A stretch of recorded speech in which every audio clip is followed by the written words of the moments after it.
E agora sim, a gente chegou aqui no momento. Vou convidar o nosso top speaker aqui ao palco. Atualmente ele é head da Invest Labs, tem uma vasta experiência de negócios digitais. Ele se tornou embaixador do Magazine Luiza, esteve à frente de uma das iniciativas mais inovadoras do varejo digital no Brasil, o parceiro Magalu. Então, eu convido ao palco e peço palmas para o Ricardo Rocha. Vem para cá, Ricardo. Boa tarde.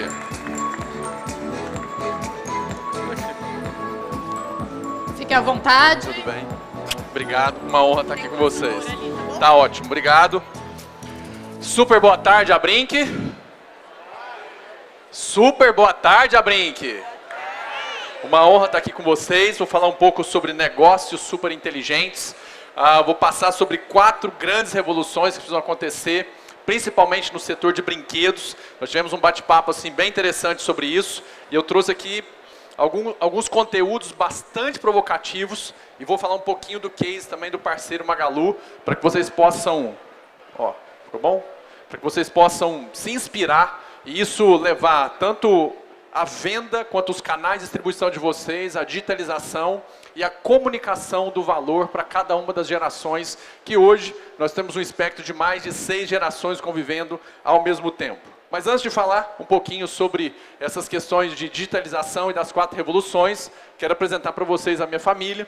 Eu sempre trago a família para poder humanizar essa apresentação. Não está diante de vocês aqui um robô, um super profissional. Está diante de vocês um ser humano que enfrenta desafios, que empreende como vocês, que vive os desafios do empreendedorismo no Brasil, essa complexidade da nossa economia e também da família. Então, se tem uma família que consome brinquedo, pode ter certeza que é a minha. Então, eu tenho 4 filhos em idades bem diferentes. Então, Rafael faz 16 anos, Laura faz 14, Raul e o Rodrigo têm 8, faz 9 esse ano. Então, ou seja, peguei um espectro, né, de brinquedos, os mais diversos, e hoje convivo com essas gerações dentro de casa. Então, eu assisto como pai as evoluções, os desejos e as vontades deles de brincar. E eu quero compartilhar um pouco das minhas experiências também, que acaba que a minha casa também é um grande laboratório para que eu possa assistir como essas gerações estão hoje lidando com esse mundo dos brinquedos. Aqui eu conto um pouquinho do meu histórico profissional.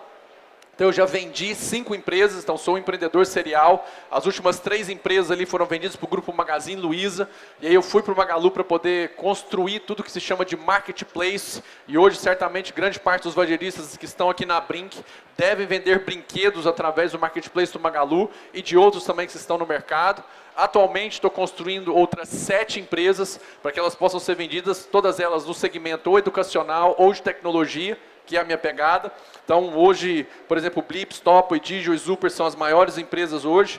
Blips esse ano fatura 350 milhões, Topo 40 milhões, Digio 10 e Super em torno de 5 a 6 milhões. São empresas novas, a Super foi criada o ano passado, Blips foi criada em 2019, e o que eu quero compartilhar com vocês aqui são essas experiências que eu tive, tanto nas empresas que eu já vendi, quanto nas empresas que eu estou fazendo. Então, ou seja, não sou um empreendedor que parou de fazer e construir empresas, acabei de fundar uma, ela tem 1 ano e pouquinho, que é a Super, aquela última ali, e essa empresa tem, né, transformado a educação, e parte do que eu estou fazendo aqui hoje, palestrando, vem através dessa empresa. Já tive a oportunidade de gerenciar mais de 1,5 bilhão de receita em um único mês. Então, nós tiramos o Magazine Luiza lá de 42 milhões de reais por mês para 1,5 bi no mês, isso através de algumas técnicas, de algumas ideias, de algumas provocações, e esse é o case do parceiro Magalu que eu quero contar para vocês aqui hoje. Essa vertical inteira, quando eu fechei meu ciclo no Magazine Luiza, depois de 4 anos e meio, ela fechou faturando 22 bilhões de reais. Então está diante de vocês aqui um executivo que construiu time, que construiu negócios, mas que, sobretudo, conseguiu ter sucesso. Porque o Ricardo é inteligente demais? Não. Porque eu adotei algumas características, alguns princípios que eu quero compartilhar com vocês, para que vocês possam levar para os negócios de vocês. Se eu penso que eu sou inteligente demais, não sou. Mas uma das inteligências que eu pude utilizar foi a capacidade de formar time e de escutar o mercado. E é isso que eu quero provocar vocês. Porque essa talvez seja as grandes habilidades e, ao mesmo tempo, as grandes atrofias dos empreendedores de hoje. Que é saber formar bons times e também saber escutar bem o mercado. E aí você ir até o seu cliente para poder escutá-lo. Aqui já apareci na mídia, em vários canais, Exame, UOL, Forbes. Aqui é a última empresa, né, que é a Topoi, Léo Santana e Lori Improta, talvez vocês conheçam, são sócios hoje lá na empresa, o Gustavo é o CEO, o Lucas Luco faz parte também do board. Então, ou seja, são empresas que foram criadas em um contexto de comunicação e de marketing para essa nova geração, envolvendo essa galera. Hoje, figura aí como o 8º principal palestrante do segmento de negócio do Brasil, então a Brinq investiu bastante para me trazer aqui, então estejam atentos a esse investimento feito pela Brinq para que vocês possam levar esses conhecimentos lá para os negócios de vocês. Aqui aquela empresa, a Blips, cresceu mais de 3.100% nos últimos 5 anos, então mostrando um pouquinho que essa metodologia funciona. Aqui um pouquinho do Magalu, né, o que aconteceu, agora aquele gráfico um pouquinho maior. E aqui é o case que eu quero contar para vocês. Como é que nós fizemos isso daqui? Nós saímos de 4.900 varejistas para 300 mil varejistas em pouco mais de 4 anos, ou em torno de 4 anos, e nós tínhamos um objetivo, que era digitalizar o micro e pequeno varejista no Brasil. Qual era o grande problema do micro e pequeno varejista no Brasil? É que, de alguma forma, ele não tinha as habilidades para que ele pudesse colocar o negócio dele vendendo no digital. E isso fazia com que uma incompatibilidade entre as formas que as plataformas ofereciam e o conhecimento desse micro e pequeno empreendedor não viabilizassem com que ele viesse para o meio digital. O que nós fizemos? Nós criamos um time que visitou durante 2 anos esses micro e pequenos varejistas por todo o Brasil. Nós visitamos as capitais, nós íamos nas periferias, era muita sola de sapato, era muito suor, e nós íamos a cada um desses varejistas, diversos varejistas. Depois esse evento se tornou um evento grandioso, você pode googar aí, procurar por Caravana Parceiro Magalu, mas quando começou, eram 3 pessoas, eu, o Douglas e mais um analista, que era o Pedro Vasconcelos. Éramos 3 pessoas. Depois, essa caravana tinha mais de 300 pessoas. Mas quando começou, era uma semente pequena. Mas nós estávamos percorrendo e visitando cada um dos nossos clientes.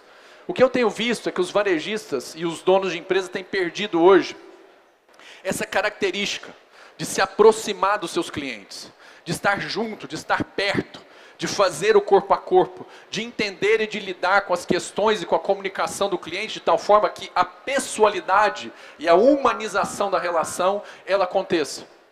E é justamente porque a gente fica à distância, gerindo a partir das telas, que nós tanto queremos tirar das crianças, mas é o que mais se pratica nos negócios de hoje.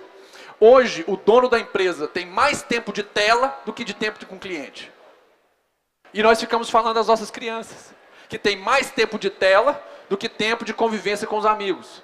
Mas na gestão dos nossos negócios é assim que nós estamos fazendo. A gente não sai do escritório, a gente não sai do ar-condicionado, a gente não tira a bunda da cadeira e vai até o cliente. E é exatamente por isso que nós estamos perdendo, sabe o quê? A conexão. E a capacidade de se conectar ao cliente, de ouvir o cliente, de entender o cliente, de ouvir os anseios do cliente, é que faz com que nós possamos ajustar o nosso negócio e compatibilizar. Foi isso que a gente fez. Durante 2 anos, nós estivemos visitando esses varejistas e ouvindo quais eram as dificuldades, como eles funcionavam. E a partir disso, nós fomos construindo uma plataforma que atendesse exatamente como era a realidade desses varejistas.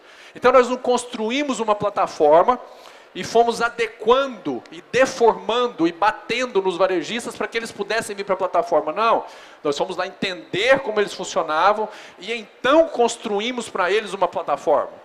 Minha pergunta: quantos brinquedos nós estamos construindo a partir das observações que nós fazemos dos comportamentos da nossa geração?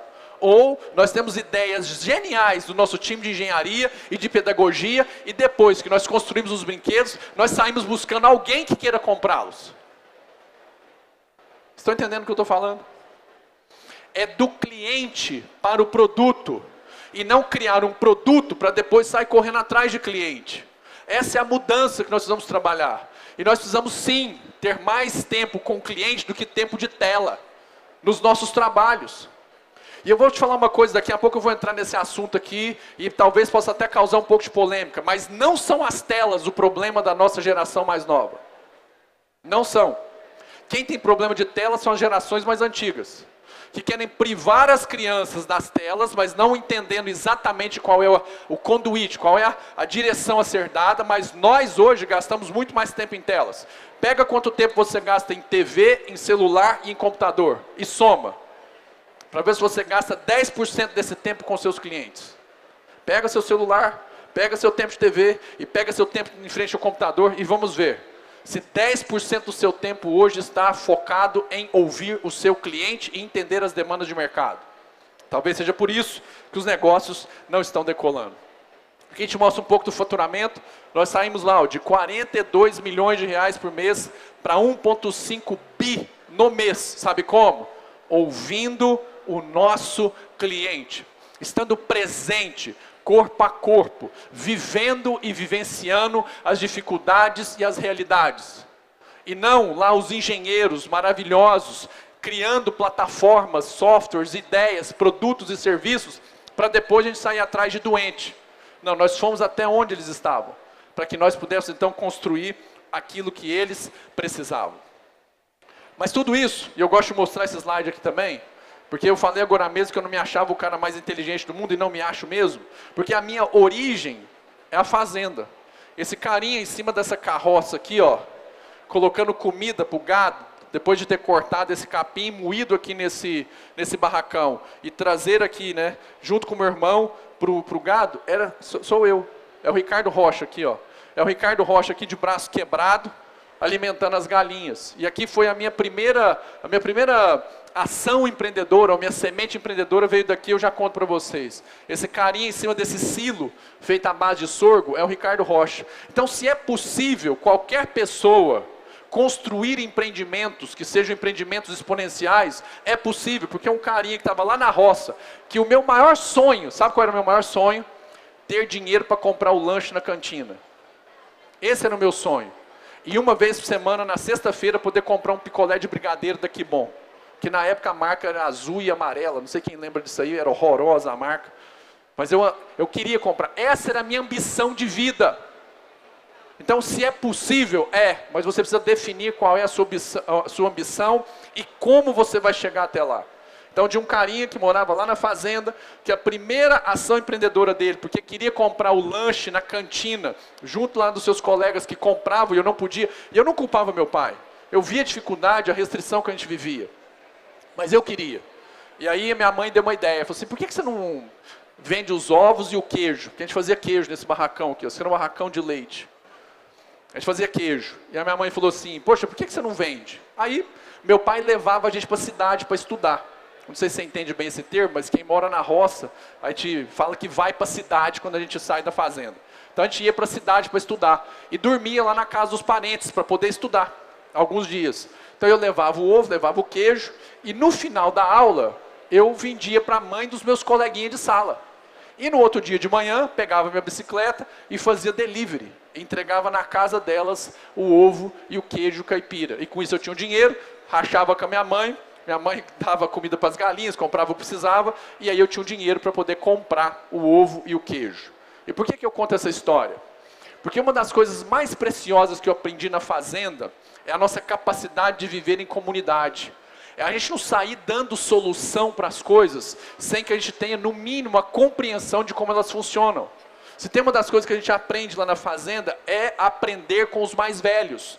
E essa é uma das coisas que eu vejo que essa geração de hoje esquece. Então, às vezes, a gente pega, com todo respeito, a gente pega, às vezes, o conhecimento dos cabeça branca e despreza. Sei que o que nós mais precisamos é entender, a partir dessa maturidade, como é que eu posso colocar agora o meu vigor em ação. E isso é onde eu aprendi? Lá na fazenda. Então, quando eu cheguei no Magalu, eu não era aquele que chegou lá para falar o seguinte, vim aqui revolucionar, vim aqui para poder fazer o que vocês, bando de burro, não sabem. Não. Eu respeitei todos os cabeças brancas, os cabeças cinza e os cabeça preta que já estavam lá, os mais novinhos, e a partir de tudo aquilo que era o conhecimento que nós tínhamos, nós começamos a nos colocar à disposição de ouvir e entender o cliente.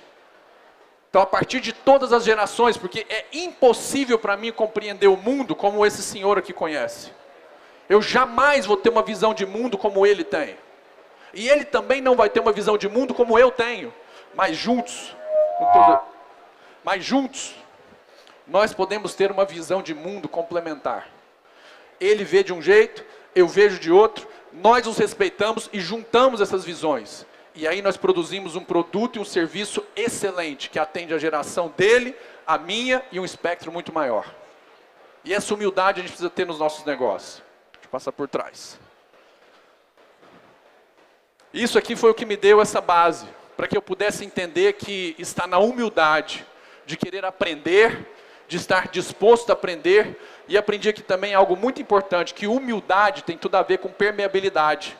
Como eu lidei com o solo por muito tempo, eu via que um solo muito duro era difícil de plantar, mas um solo permeável era fácil e muito produtivo. E às vezes nós estamos aqui sentados e somos solos muito duros, difíceis de serem trabalhados, difíceis das novas ideias acontecerem e prosperarem. E o que nós precisamos é de humildade. Vamos lá para as primeiras revoluções. Primeira revolução que todo mundo precisa passar é a revolução do dono de empresa. Presta atenção nisso daqui.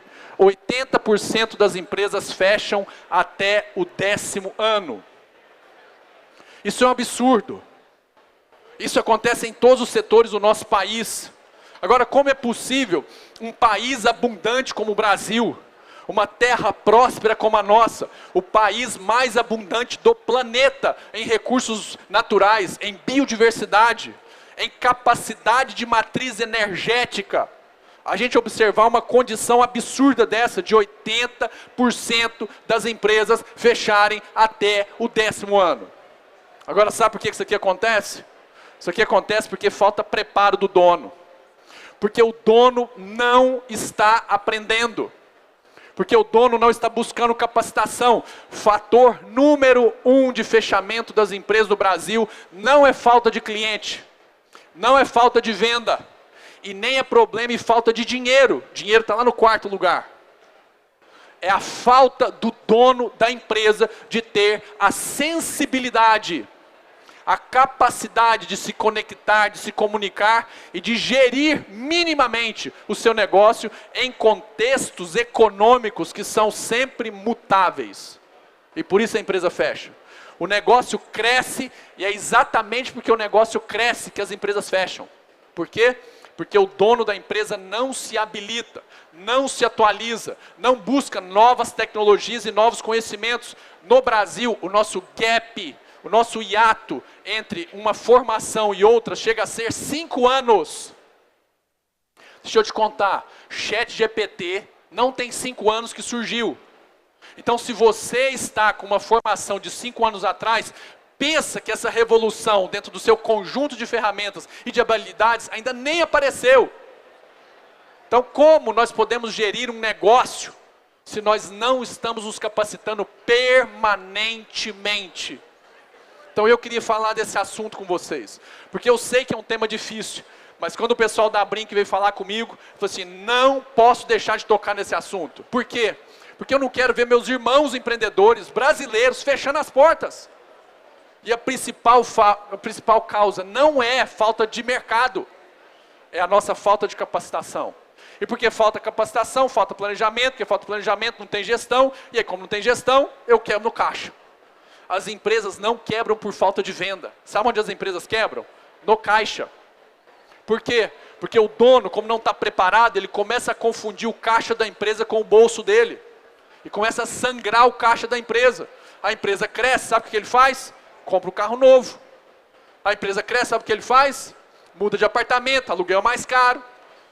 A empresa cresce, sabe o que ele faz? Não, agora não posso viajar mais aqui para o interior de São Paulo. Agora eu tenho que ir para a Europa. E daqui um dia de premium, ou de executiva. Aí começa a sangrar o caixa da empresa. Isso faz com que ela feche. Então, se tem uma contribuição que eu posso dar para vocês aqui, para o negócio de vocês permanecer aberto, é estudem e se capacitem sempre. ou então a empresa de vocês vai fechar. E eu não estou macumbando o negócio de ninguém aqui, tá bom? Não estou rogando praga, não. Estatística, está aqui, ó. Ou o dono da empresa se capacita sempre, ou então você vai fechar. E não é o Ricardo rogando praga. É o que está acontecendo, infelizmente, no nosso país. Quais são os conselhos? Olha lá. Melhore você e o seu negócio sempre. Dá mais um grauzinho que eu não estou me ouvindo muito bem aqui. Estou forçando a voz, por favor. Melhore você e o seu negócio sempre. Aprenda sempre com quem já chegou lá. Não seja um herói solitário. Então isso que a Brinq está fazendo aqui, colocando vocês em conjunto, participação em associação, estar perto, para inspirar, para ter referências, é fundamental para você, dono de empresa. Se você não faz e não participa de eventos, de associações, o seu negócio está perdendo o diferencial competitivo, porque você não está melhorando, você não está aprendendo. E se você não está melhorando, aprendendo, o seu negócio também não está melhorando e não está aprendendo. Essa daqui é a primeira revolução. E por que você não escala seu negócio? Por 3 motivos. Falta um norte e planejamento claro, falta um time para você poder sair do operacional e você não consegue operar as vendas porque você não entende como faz o acesso ao mercado e a captação maior de leads e a conversão desses leads em clientes. Por quê? Porque as dinâmicas de mercado estão sempre mudando e você precisa se capacitar para planejar, para criar time e para poder vender mais. E para vender mais, você precisa cada vez mais conhecer o mercado. Segunda grande revolução, da experiência. Então, o CX aqui, ó, é Customer Experience. Se você não conhecia esse termo, bem-vindo, Customer Experience, ou seja, experiência do cliente. O seu cliente é um cliente phygital. O que isso quer dizer, Ricardo? Phygital é a junção de 2 palavras, físico e digital. E é assim que o mercado se comporta hoje. Então é o seguinte, primeira quebra de paradigma.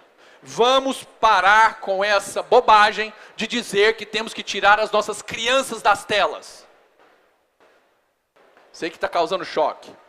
Qual é o problema da tela? É o que está na tela e não a tela. Até porque os adultos desse recinto aqui, ó, passa a maior parte do seu dia em frente à tela. No celular, no computador, no tablet ou na TV. Então o problema não é a tela. O problema é o que está na tela. E aí eu tenho filhos. Sabe qual é o meu critério? Bem básico. O que está na tela é consumo de conteúdo e estímulo ou é um estímulo para que ele possa desenvolver a sua tomada de decisão e a sua capacidade de decidir. Portanto, jogos na tela não são ruins. Jogos de estratégia não são ruins. Jogos coletivos em time não são ruins. Um banco imobiliário, seja em tabuleiro ou seja digital, não é ruim.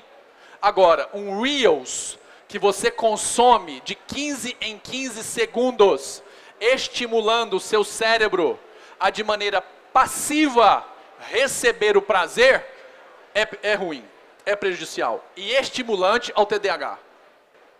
Ficou claro? Então os filhos, os meus filhos, devem ter conteúdo controlado. Se é um conteúdo de consumo ou se é um conteúdo de estímulo. Quando é um conteúdo de estímulo, ele é positivo. Quando é um conteúdo de consumo, ele dá prazer de maneira passiva. E eu não ensino ele a conquistar. Então, se os meus filhos usam tela, sim. Se eles têm limites, sim. Mas as telas não são o vilão dessa geração. Até porque essa geração nasceu em um mundo que já é digital. Para eles, isso é nativo. Não existe um mundo sem telas. Não existe. É da cabeça das gerações anteriores essa ideia da segregação de um mundo analógico de um mundo físico, do mundo digital. Mas na cabeça deles é tudo digital. E cada vez mais o digital invade a nossa realidade física.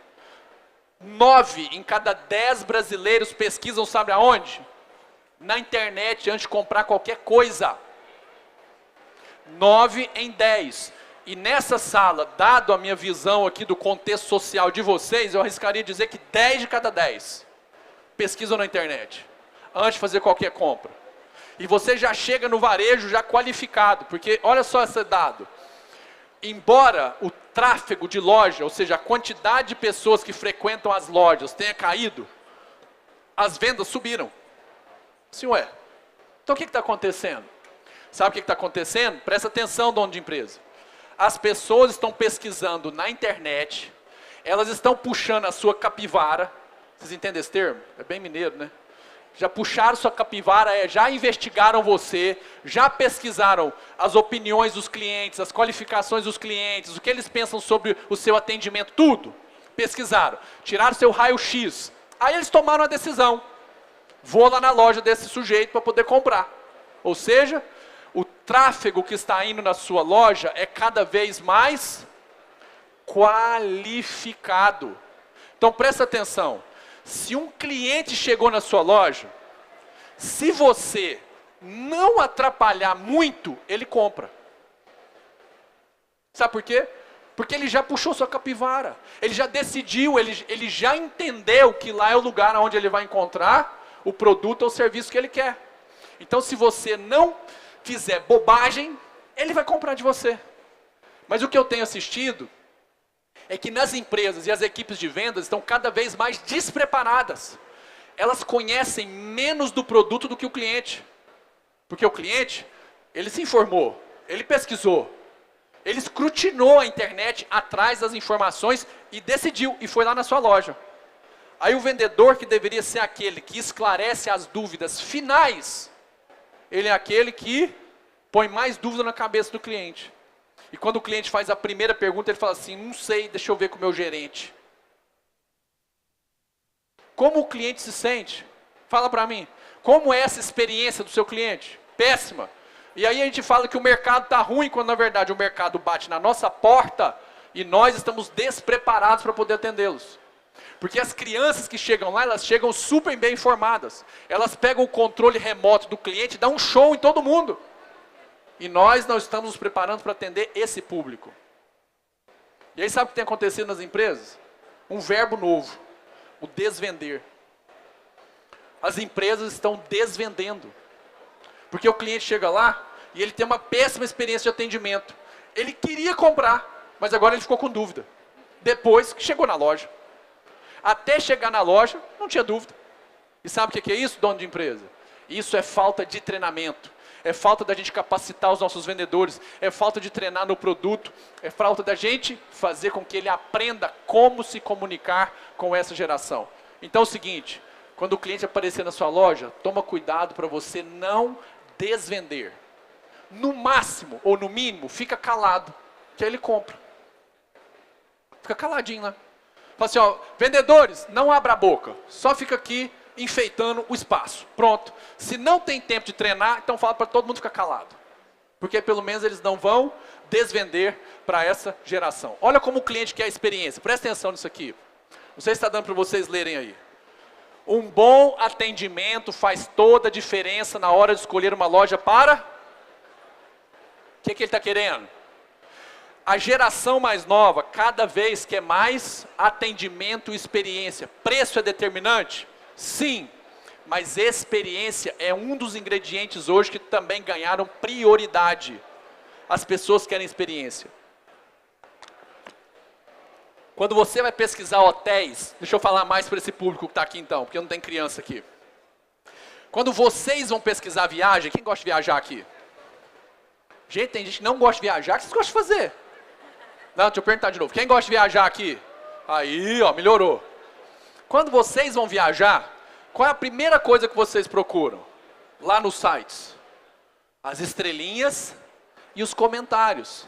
Aí vocês vão associando estrelinhas e comentários a preço. E aí vocês vão fazendo uma mediação entre preço, estrelinhas, comentários. Preço, estrelinhas, comentários. Por que que vocês, que não são nativos digitais, fazem isso e vocês acham que as crianças ou os adolescentes ou as gerações mais novas não vão fazer? Eles fazem isso de maneira natural. É quase instintivo. A primeira coisa que uma geração dessa procura não é preço. é experiência. Tanto que as ferramentas de busca hoje, sabe como as ferramentas de busca hoje ranqueiam o resultado da busca? A partir de experiência. Vou ver se vai dar tempo, vou controlando o tempo aqui, mas eu preciso dar exemplo para vocês. Pizza. Estou aqui em São Paulo hoje, quero comer uma pizza. Vou numa ferramenta de busca, vou colocar lá a minha intenção. Quero comer uma pizza. Como é que nós hoje, e a geração mais nova, pesquisa por uma pizza? Ela não vai lá e escreve assim, pizza de calabresa. Quem gosta de pizza de calabresa aí? Gente, vocês gostam de nada, pelo amor de Deus. Pizza de frango com catupiry, quem que gosta? Aí, ó. Pizza de, sei lá, de rúcula, deve ser o que vocês gostam. Ó, Jesus, que legal. Bom, não é meu gosto predileto. Confesso para vocês que agora eu fui surpreendido.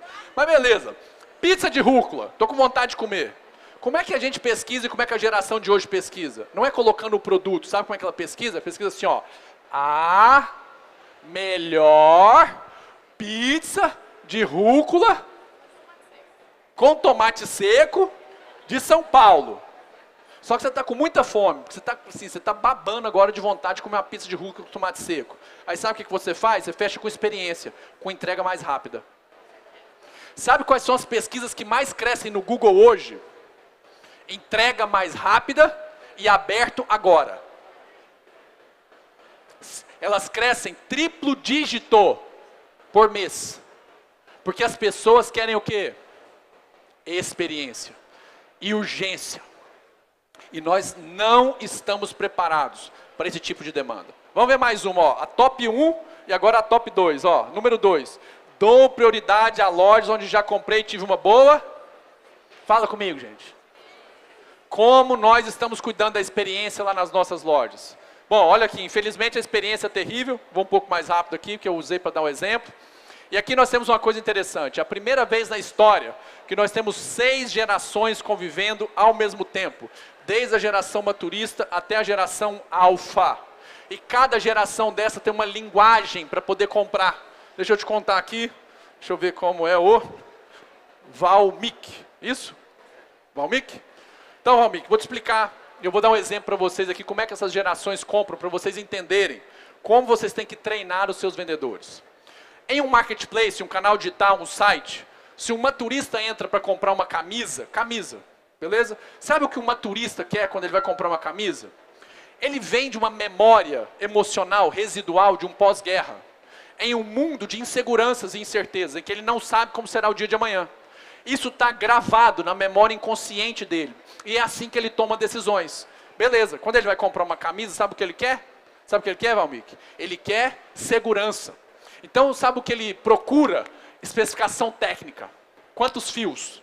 Quantas vezes esse botão foi pregado? Qual é a qualidade do botão? Qual é o material do botão? Qual é o material da camisa? Qual é a costura que foi feita? E ele quer a especificação técnica, porque ele quer uma camisa que dure para sempre. É assim que maturistas e boomers compram. Então, quando nós estamos lá num site e um boomer entra, sabe o que a gente faz? Pega a especificação técnica e coloca ela mais acima, porque é o que ele quer ver. Beleza. Aí vem os fiotes dessa galera, que é a geração X. Geração que não conhece mais a guerra. Os pais já conquistaram uma certa estabilidade social, financeira, e agora eles querem o quê? Eles querem um negócio que dure para sempre? Não. Agora sabe o que eles querem? Reconhecimento que venceram. Reconhecimento que a família deles é vencedora. Então sabe o que eles querem comprar? Prestígio, reconhecimento, posição social. Armani, Gucci, Yves Saint Laurent, é o que essa galera gosta. Rolex, porque isso é o atestado e o certificado de que eu sou vencedor. E aí a gente está rindo aqui, mas é como esse pessoal compra. Então quando você está lá no seu site, sabe o que você faz? Pega toda a parte de branding e de marca e põe na cara dele. E aí você coloca expressões de contexto aonde aquela pessoa que está usando aquela roupa, aquele tênis, ela é glorificada. Ela é vencedora. E as imagens têm que transmitir isso. Aí sabe o que o pessoal faz? Põe imagem do produto. E não uma imagem de contexto vencedor. Tá vendo como a gente tem que aprender a comunicar com cada cliente, cada geração? Vamos mais à frente? Vamos pegar uma geração Y e Z. Nem sabe mais o que é guerra. Que guerra, o que? Guerra é só nas notícias lá da Ucrânia. Família já venceu. Nasceu meio que em berço de ouro. Não sabe nem que o leite vem da teta da vaca. Acho que o leite vem da caixinha. Essa é a geração. Beleza. Então, não estão preocupados com nada. Já estão vencedores. Sabe o que eles querem agora? Eles querem saber se essa camisa comunica a sua mensagem para o mundo. O meu propósito e a minha mensagem. Essa camisa, ela cuida das tartarugas. Essa empresa é ESG, porque essa camisa tem que me representar no meu propósito de vida. Vocês estão rindo. Mas é assim que esse povo compra. Por que você acha que o Rony da reserva vendeu tanto para essa geração? Porque ele colocou a mensagem de valor que essa geração quer comprar. Portanto, dono de empresa, nós precisamos cada vez mais estudar e aprender do mercado, para que nós possamos comunicar valor para essa geração. Aí você vai lá e põe só a foto de um produto, aí você vende menos. Por quê? Porque você não está contextualizando o valor para o seu cliente. Porque ele quer ver o valor no seu produto ou serviço que é importante para ele. Para o boomer maturista, especificação técnica. Para X, branding. E para essa galera aqui, propósito. E aí nós temos que comunicar isso.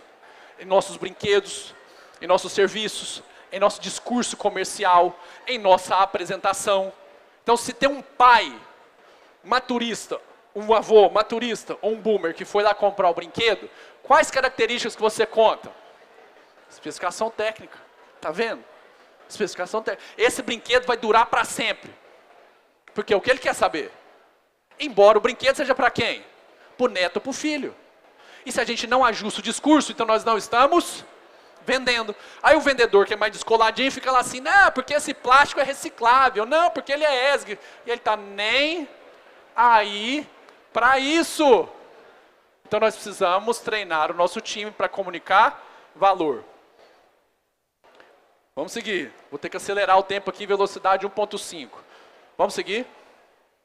Terceira revolução, inteligência artificial. Gente, inteligência artificial não é mais uma modinha. Ela é uma revolução, veio para ficar. Hoje é impossível. Alguém pensa em fazer negócio em empresa sem o seu celular? Aí, você pensa sem celular? É impossível, não é? Pois é, em menos de 6 meses vai ser impossível os negócios sobreviverem sem inteligência artificial. Essa já é uma realidade. Assim como tivemos aquelas revoluções, IA é a mesma coisa. E aí esse aqui é o impacto mais ou menos nos negócios. Nos negócios é assim, você reúne gente com competências diferentes, financeiro, marketing, vendas, contabilidade, estoque, e você tem um domínio de conhecimento do seu negócio. A IA, em termos de domínio pragmático, ela vai ser sempre superior ao ser humano. Então o que nós estamos vendo assistir é isso aqui, ó. Essa é a capacidade de domínio do ser humano com conhecimentos específicos, e essa é a capacidade de domínio da IA com conhecimentos específicos. Dá para comparar? Isso aqui está crescendo, tá? Cada vez mais.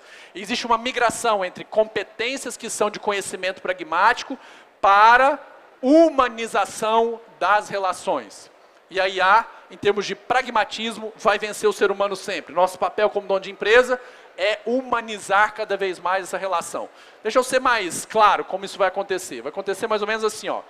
Você tem seus times lá na sua empresa. Financeiro, contabilidade, papapá. E eles começam a ter interação com IA. Todo mundo já deve estar usando ChatGPT aqui para alguma coisa, fazendo uma copy dali, uma coisa daqui, certo? Estão interagindo. O que nós já estamos assistindo agora, presta atenção na animação que eu gastei um tempinho para fazer para ficar didático. Ó, presta atenção. O que nós estamos assistindo acontecer agora é a incorporação da inteligência artificial como se ela fosse um trabalhador na nossa empresa. Nós estamos vivendo uma sociedade agora dos agentes de inteligência artificial. E é mais ou menos assim que vai acontecer, ó. A inteligência artificial vai passar a compor o grupo de trabalhadores e de funcionários da nossa empresa. E aí eu quero te perguntar, como é que está o uso de inteligência artificial lá na sua empresa? O quanto você está nos canais de atendimento, nos canais de vendas, nos canais de marketing, no seu financeiro. Quanto de IA você já está utilizando lá? Porque a IA pode tornar o seu negócio melhor, mais barato e mais rápido. Eu vou te mostrar já já como. Primeira coisa, antes de te mostrar isso, é a mentalidade. Nós precisamos pensar que a empresa, antes de resolver um problema com gente, ela tem que resolver aquele problema com inteligência artificial. E a mentalidade chama-se AI First, ou inteligência artificial primeiro, como ferramenta de solução nos nossos negócios. Dá uma olhada aqui, isso aqui é o Satya Nadella, CEO da Microsoft. Ele fala o seguinte, ó: o Copilot da Microsoft tem função que cria funcionários artificiais para automatizar tarefas. Novo colaborador do seu time não é de carne e osso, ele é de bits e de bytes, ele é digital. E eu quero apresentar para vocês essa turma toda aqui, ó. Sabe aquela empresa que eu mostrei lá no começo, a Blips, que cresceu 3.100% nos últimos 5 anos? Esses daqui são 5 dos 18 funcionários digitais que nós temos hoje. Quero apresentar para vocês a Esperança, da área de cobrança. Em 2023, quando a Blips faturou 89 milhões, nós tínhamos 5 pessoas na área de cobrança. Esse ano, ela vai faturar 350 milhões. Sabe quantos funcionários nós temos na área de cobrança? 5. Sabe quem assumiu a cobrança da empresa? A Esperança. E sabe o que esses 5 colaboradores fazem hoje? Melhoram a Esperança. Nenhum deles cobram. Eles melhoram a Esperança. Se eu fizesse uma proporção, eu deveria ter, ao invés de 5, 20 cobradores. Só que eu não trouxe esse custo para a empresa, porque a Esperança resolveu. Sabe quem atende o nosso suporte? O nome é Esperança, porque nós temos esperança de receber todos os clientes, tá? E o Salvador? O Salvador está no nosso suporte, salvando os clientes. Hoje, em torno de 70% a 80% de todos os atendimentos da Blips, o Salvador que responde. Nós deveríamos ter 30 pessoas no nosso suporte, são 6. E aí? Isso faz com que a nossa estrutura de custo seja cada vez mais reduzida e a empresa seja mais barata para operar. Essa daqui, ó, é a Dalila. A Dalila é a nossa melhor vendedora hoje. A Dalila convenceu o Sansão a abrir mão dos poderes dele, então a gente acha que ela vai convencer o cliente a comprar. Por isso que ela chama Dalila. Está aqui, ó, uma das nossas melhores vendedoras. Esse mês, a Dalila já vendeu 900 mil reais. Esse mês de março. Sozinha. Ela vendendo. Está vendo como a IA vai revolucionar os nossos negócios? Então, dono de empresa, se você não está construindo, se você não está desenvolvendo, não está aprendendo, e não é você, então, dono de empresa, não é você que vai operar a IA. Assim como não é você que talvez opera seu financeiro, não é você que opera seu contas a pagar, não é você que opera seu contas a receber, não é você que opera seu estoque. Mas você precisa incorporar essa disciplina lá na sua empresa. Então traz alguém que vai assumir essa função lá na sua empresa, para automatizar os processos e colocar inteligência artificial para funcionar lá na sua empresa. Vamos seguir?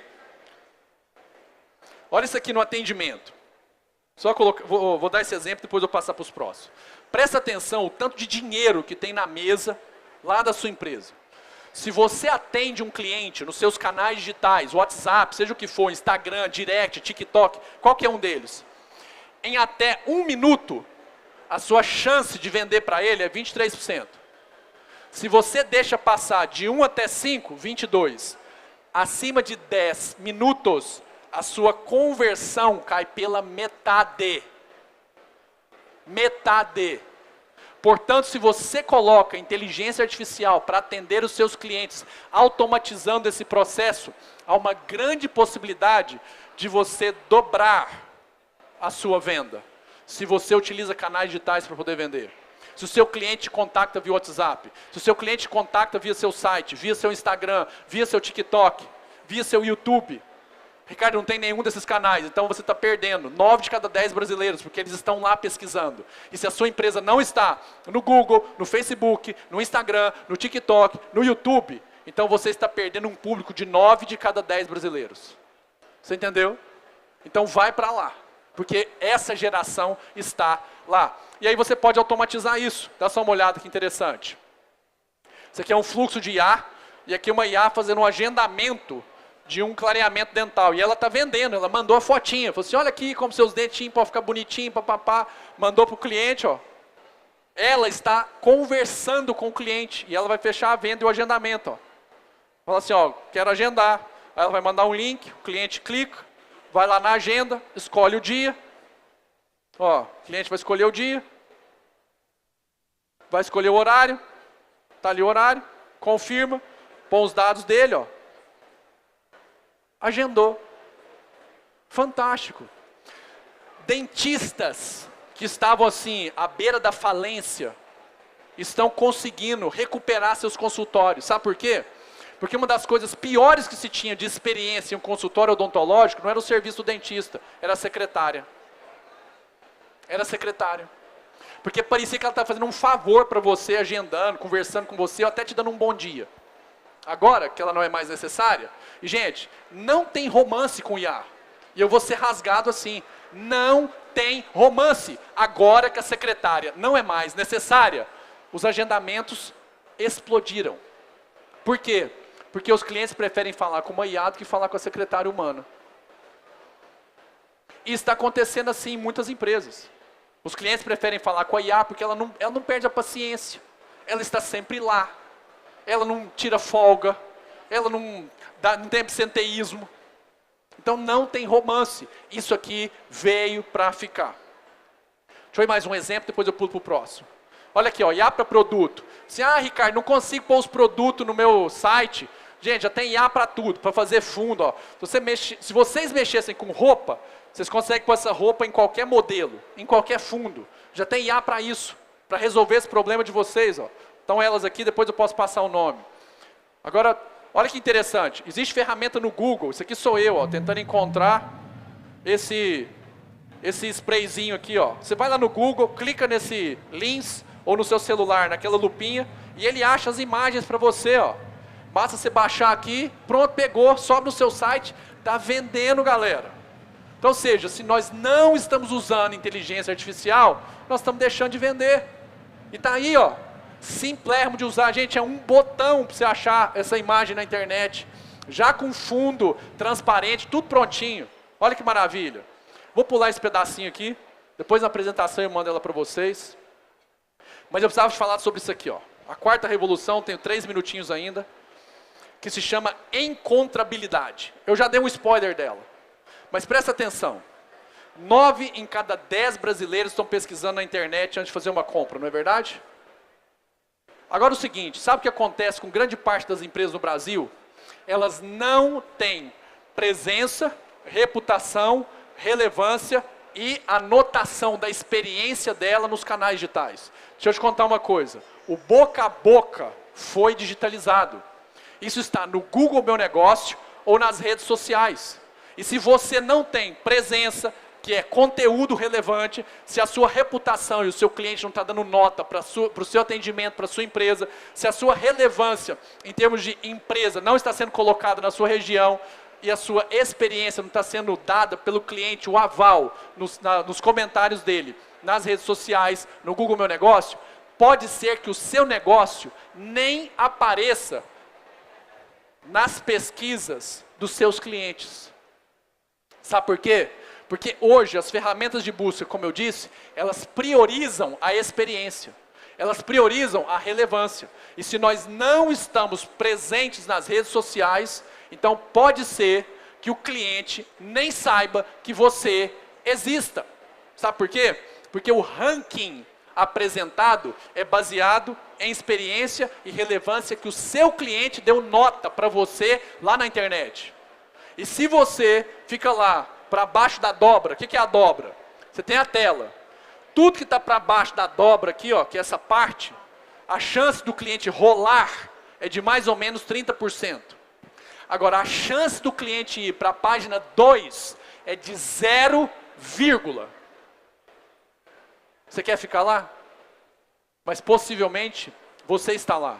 Se você não está anotando a experiência do seu cliente nos seus canais digitais, se o seu cliente não está colocando 4 ou 5 estrelinhas para o seu atendimento, para o seu produto e para a sua loja lá nos canais digitais.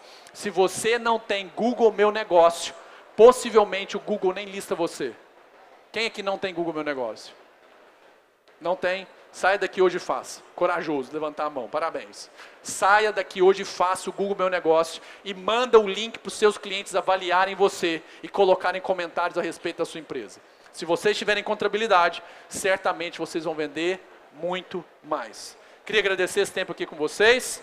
Quem quer essa apresentação? Querem? Então, ó, pega seu celular, vai lá no Instagram, procura lá, ricardorocha.com.br, é isso mesmo. Parece site, mas é Instagram. Vai lá, clica assim, seguir.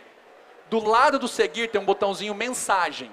Aí você vai clicar no mensagem e você vai escrever exatamente o que eu vou te falar agora, combinado? Você vai escrever assim, ó, Abrinq, beleza? Não precisa mandar emoji, nem agradecer. Eu sei que vocês são tudo educados, carinhosos, beleza. Não manda emoji agora. Só escreve assim, Abrinq, beleza? E aí vocês vão ver a mágica acontecer e essa palestra vai chegar aí para vocês. Obrigado.